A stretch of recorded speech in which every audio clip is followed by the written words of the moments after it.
Hello everyone! Welcome back to my channel, Dr. Vlogs. For today's video, ang topic natin ngayon ay kung paano matanggal ang notification sa Share It.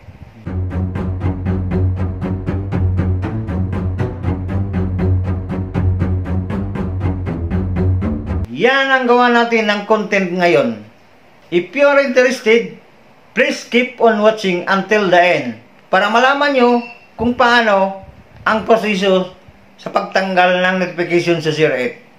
Before I start, ay magpakilala muna ako sa inyo. Ako nga pala ay si Dr. Vlogs.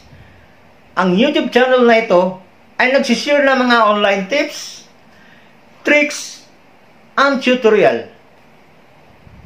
At gumagawa din ng mga content na kung paano matanggal ang mga ads sa inyong cellphone. And my vision is sharing and helping each other. At kung bago ka lang sa aking YouTube channel, please don't forget to subscribe my YouTube channel, Dr. Vlogs, at isama mo na rin ang bell button para updated ka sa aking mga bagong upload na video. So, start na tayo. Ang una natin gawin, itap natin ang settings. Pagkatapos natap ang settings, hanapin natin ang app management.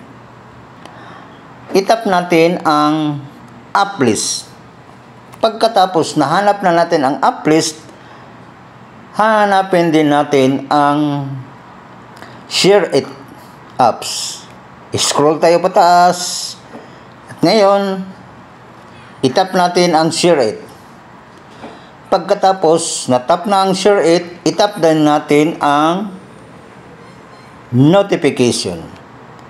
So ngayon, ang dapat natin gawin ay i-turn off ang allow notification ng Share It para hindi na kayo makatanggap ng notification galing sa Share It na nakainis na lagi nating makikita sa tuwing nagbubukas tayo ng ating cellphone.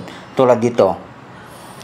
Halos lahat na mga notification ay mayroong Share It. Tulad nito. Nangunguna yung Share It notification. Kaya, yun ang dapat natin gawin. So, ang sunod natin gagawin ay turn off natin ito. Once na turn off na yung notification, allow notification ng Share It, ay hindi na tayo makatanggap ng Share It notification araw-araw sa tuwing nagbubukas tayo ng ating cellphone.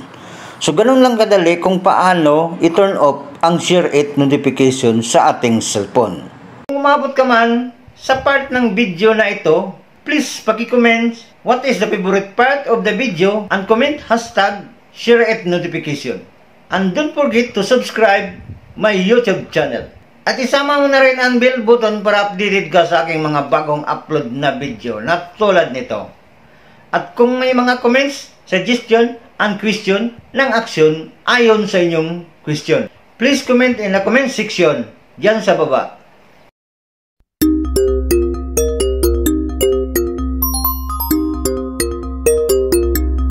Para kapag nabasa ko, ito ay masagot ko kaagad at magawa na natin.